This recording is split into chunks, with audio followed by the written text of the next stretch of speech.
Hey guys, how you doing? Hopefully you're doing okay. I'm going to half give you an overview, half read through the details within this article. There is a link in the description. I do need to give you a trigger warning.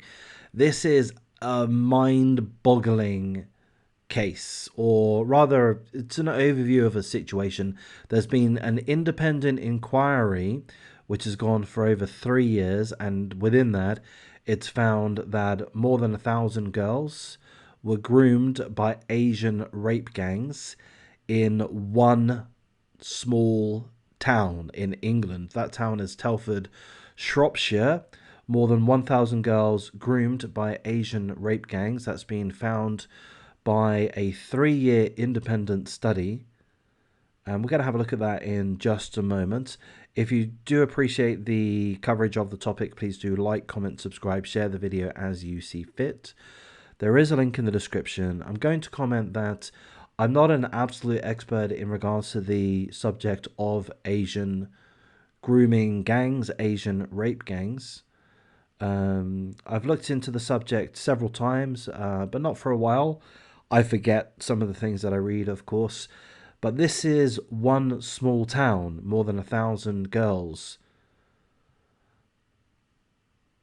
groomed, and I believe that means raped, well, or, heading that way.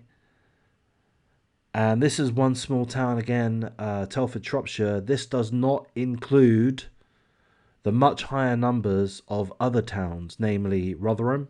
I believe that I have that part right.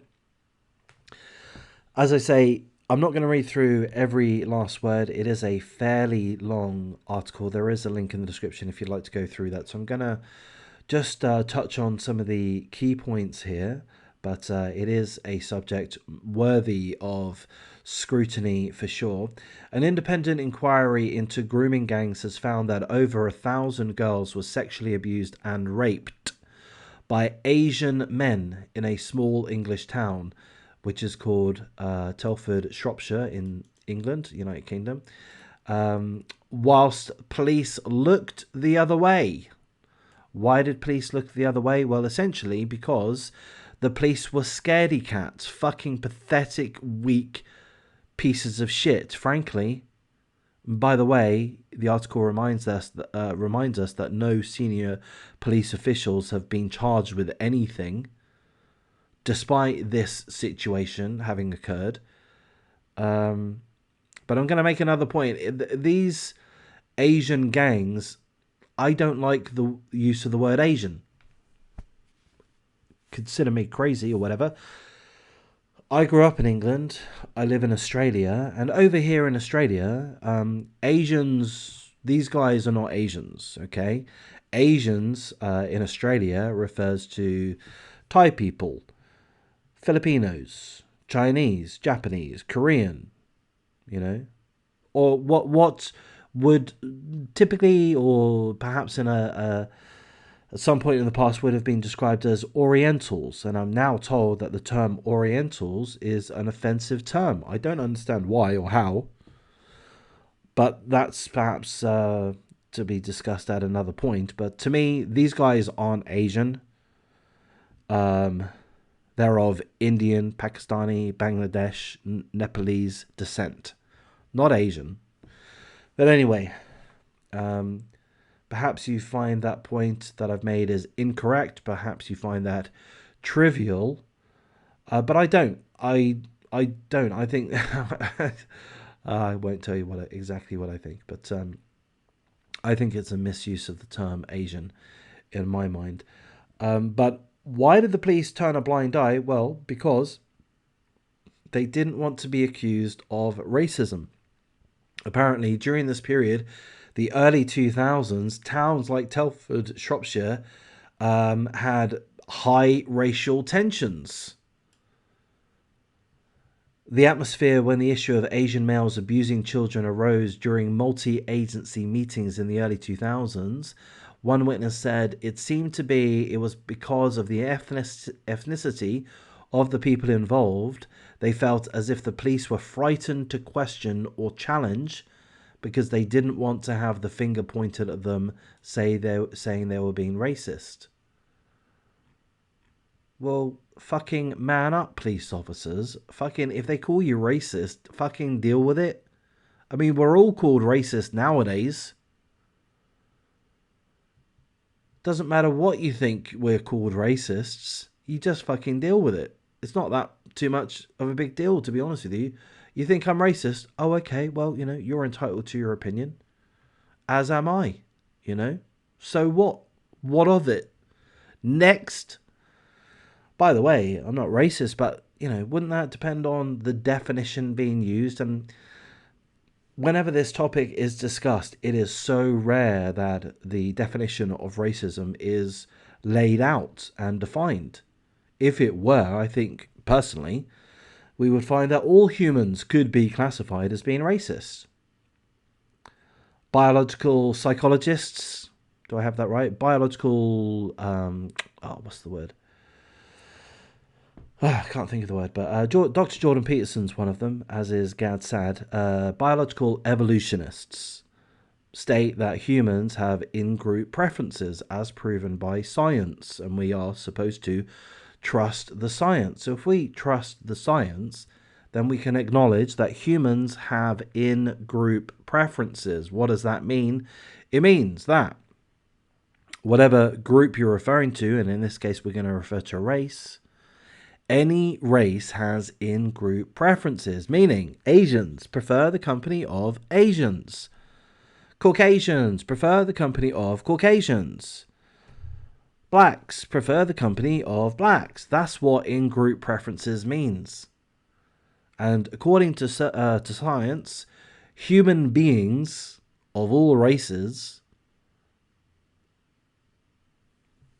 have in-group preferences. It's a fact of human nature. Anyway, I've gone on too much of a tangent there, but these poor little police officers were too scared to get overly involved to pursue with their inquiries in regards to the grooming and rape of thousands of young girls because they were too scared of being called racist. That is sick. That is pathetic. Fuck you. The reports went on to describe how certain areas were perceived by police up until around 2010 as no-go zones, controlled by Pakistani and Indian youths, with officers facing abuse, threats, intimidation, and even police vehicles were torched. So I remember in the 2000s, there was a lot of talk about no-go zones in England, a lot of talks, but they were mainly, by memory, I was a lot younger at that time, of course, but they were mainly in regards to Manchester, Greater Manchester, and Liverpool, of poor areas. I didn't realise that it was discussed that they were ethnically related. I thought that those were poor areas and gang-riddled. I didn't realise that they were, whatever the correct term may be, but had a high density of certain ethnicities. Wasn't aware of that. Perhaps that wasn't the case. Perhaps it was the case, but just wasn't really mentioned, or perhaps I wasn't smart enough to pick up on it at the time. But anyway, there were these no-go zones in the 2010s, but also prior to that. And I've got to say to myself, where's the strength? I've got to say, well, there is no strength. Seemingly, there's not been strength for a very long time. What do I mean by that? Well, here's what I mean. If I was the government, right? Obviously, that doesn't really make sense. But if I were the government, if I had great influence within the government, within the authorities, within the Greater Manchester Police or whatever it happens to be, do you know what I would do? I would say, oh, police officers, you're too scared to go to this area, are you? Because you don't want to upset people and you're being attacked by these youths, are you? Was that the case? Okay, right, well, fuck you all. You're all fired. Fuck off. We're going to hire some other guys here. Big, beefy boys. Hey, boys, do you want to be pushed around by these citizens that are doing bad things? Or do you want to, Like, go wherever the fuck you want because you're police officers. Oh, I want to go wherever the fuck I want. Great, you're hired. We've got this town here, Telford. Do you know what's going on there? Thousands of girls are being raped. Are you happy with that, boys? No, we're fucking not. All right, well, what do you want to do about it? We'll fucking sort them out. That's what we'll do. Great. Now, that would be strength. But there is no strength.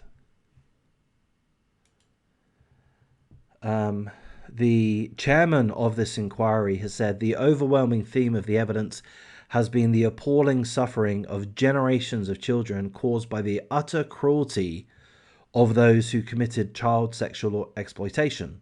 Yeah, so the scum within the Asian rape gangs, child rape gangs. Why isn't it even mentioning children? Yeah, child rape gangs, that's the better term.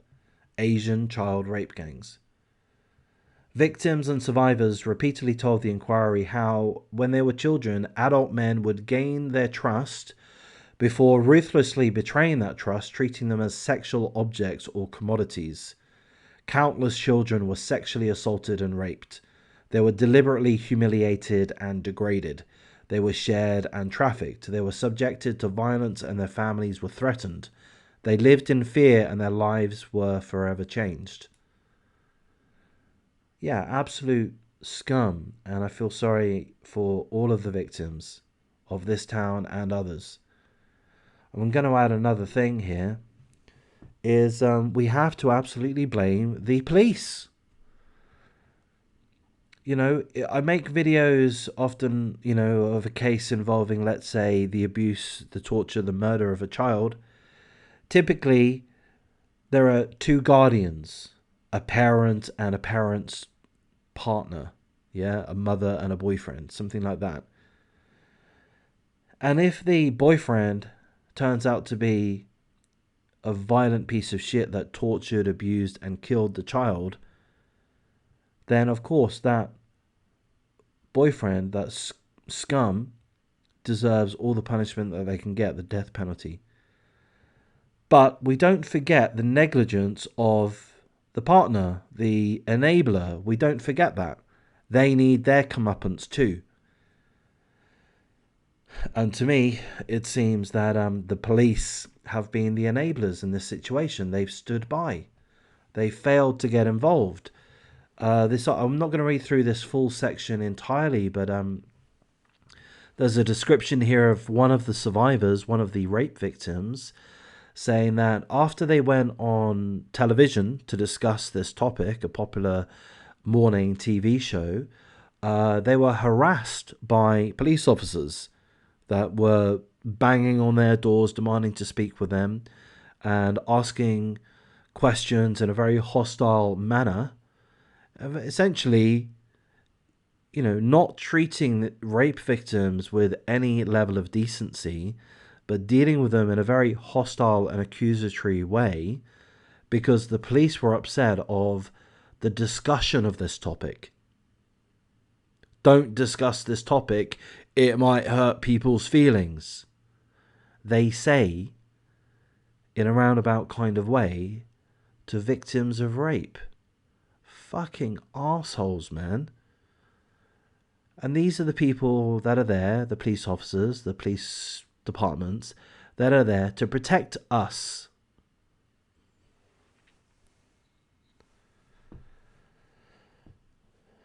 To me, what is the risk? You upset these people. Okay, fine. Let them be upset. What then? But they might riot. Okay, fine. Let them riot and fucking sort them out. Let them riot. Arrest them. Throw them in jail. Deal with them with strength. Oh, but wouldn't it be easier if we just let them carry on doing what they're doing? What, you mean raping children? You fucking sick assholes. We still have no senior officers having been held accountable. We have the same recommendations, which are just recommendations. They are not obliged to carry through these recommendations.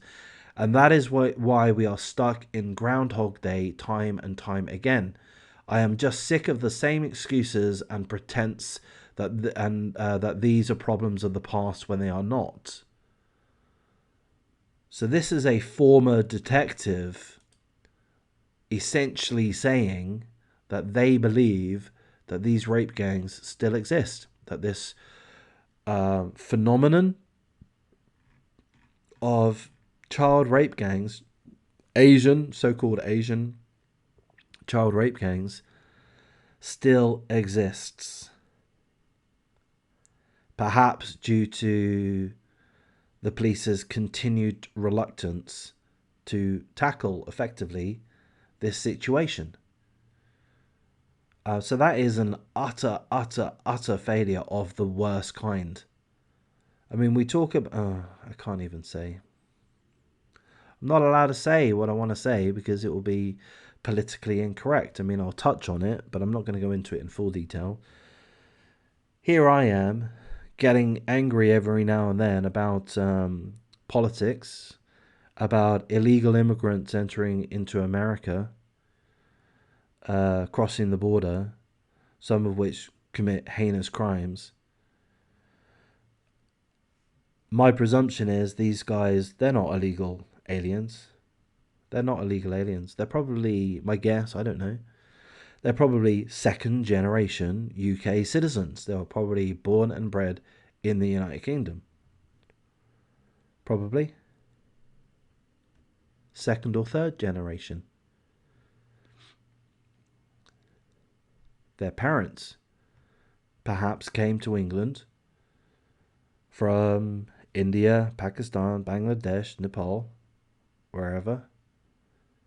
And they had children, and they somewhat maintained the culture of their previous homeland. And with that came, seemingly, this practice of raping children. Because this is not part of English culture. It is not part of English culture. It never has been. It never will be. But I've got to correct that last part because seemingly it is now. Seemingly it is now. I'm not allowed to say what I want to say, am I? I'm just going to have to wrap things up and just say that I'm absolutely disgusted with the whole subject. This notion that we have to protect against the discussion of some things so that we're not accused of being a racist or a bigot or a xenophobe or a transphobe or a homophobe or a misogynist or whatever it happens to be. We've got to hold in our words and we've got to overlook certain subjects. It's not the right way, is it? It's not the right way. These are the repercussions.